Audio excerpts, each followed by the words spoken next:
Comenzaría diciendo que el 11 de septiembre debe ser el día más triste y doloroso de la historia de Chile. Ese día desapareció la democracia que con altos y bajos habíamos tenido por 150 años. Atacaron e incendiaron los militares el Palacio de Gobierno, un símbolo del país, y el presidente de la República perdió la vida en esa jornada. Nos sirve también para otra cosa. Aprendimos a conocer que había muchos amigos que no eran chilenos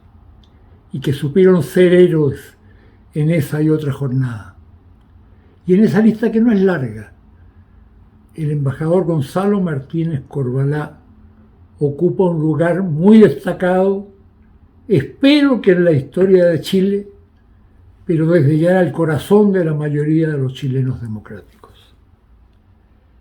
Quisiera hacer algunas consideraciones sobre México y sobre nuestros vínculos chileno-mexicanos. Partiría por decir que es importante subrayar que México y Chile somos los dos extremos de América Latina, que esta comunidad de 20 países que tiene una misma raíz histórica y un proceso de independencia que también está interconectado, es una región del mundo donde el país que inicia el espacio es un país muy determinante de su existencia, y ese país es México. Creo que hay dos claves por las cuales México es fundamental para la existencia y el porvenir de la América Latina. Primero, porque tiene una frontera extensa de 3.200 kilómetros con la mayor potencia económica y la mayor fuerza internacional en el mundo, que son los Estados Unidos.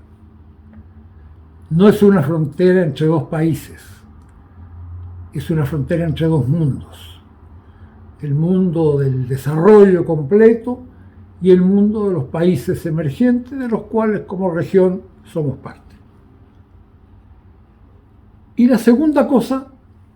que es a mi juicio más determinante, y que es lo primero que uno aprende viviendo en México, es que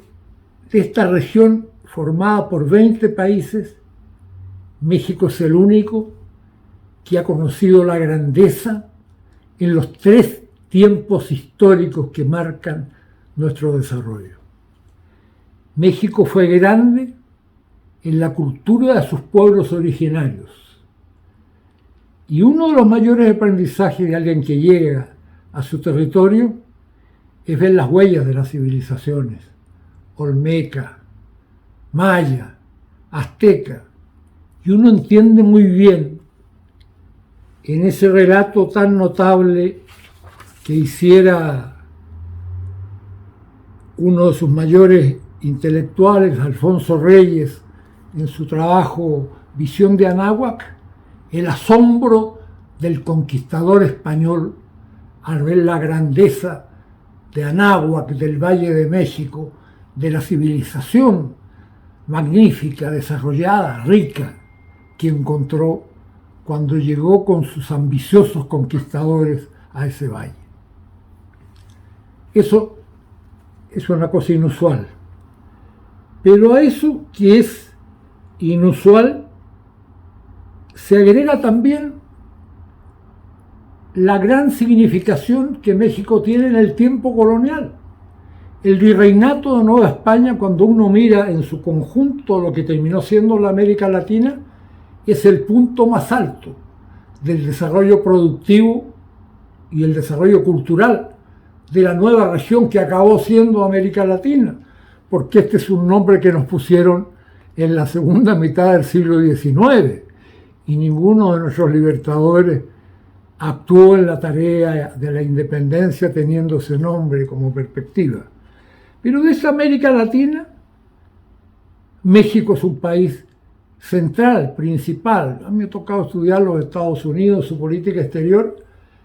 y Estados Unidos distingue las llamadas potencias emergentes o los Middle Status Power, que son solo 2 de los 20 países, México y Brasil. Y no por casualidad, México en la parte alta y Brasil en la parte baja de América Latina. Entonces, esta confluencia de los dos factores, su continuada grandeza histórica y su papel decisivo en el momento reciente, le da a México una tarea de hermanamiento, pero también de conducción en el proceso de hacer de América Latina una región importante en un mundo de grandes regiones. Y quisiera concluir con algunas de mis experiencias de haber vivido 18 años en suelo mexicano, 12 como asilado y 6 trabajando como un académico en el CIDE, una institución en la que estuve desde su origen, siendo uno de sus fundadores. Yo diría que la primera conjetura histórica que se hace un cientista social cuando empieza a recorrer México, sus 32 estados, su diversidad fascinante, es ¿qué habría pasado si esta frontera entre dos mundos del lado latinoamericano hubiera tenido otra contraparte? Y uno lentamente se va formando la sólida convicción de que de un modo muy decisivo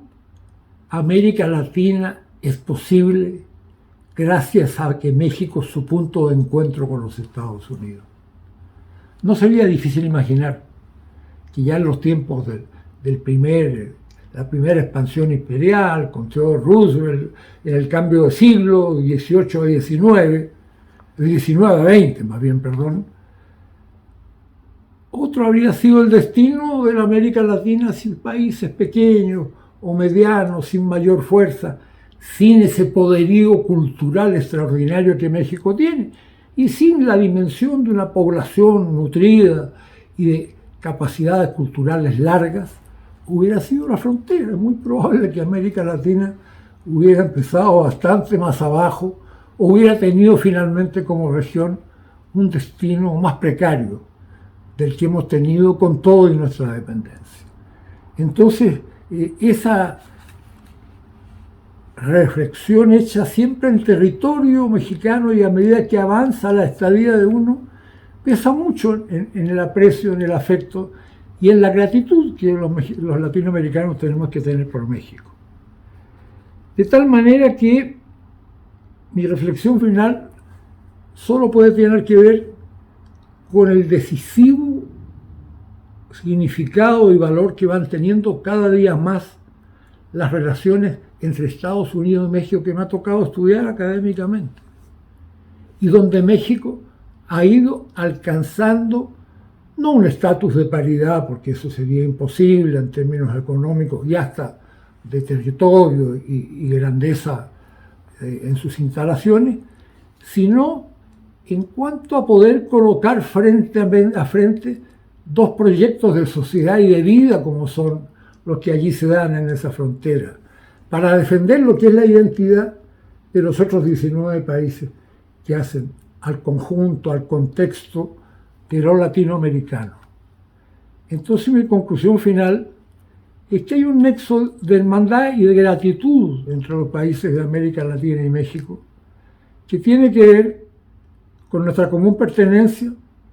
pero tiene que ver también, y esto es muy decisivo, con la viabilidad que le da a América Latina como región que México sea el lugar de encuentro con el país más poderoso del mundo.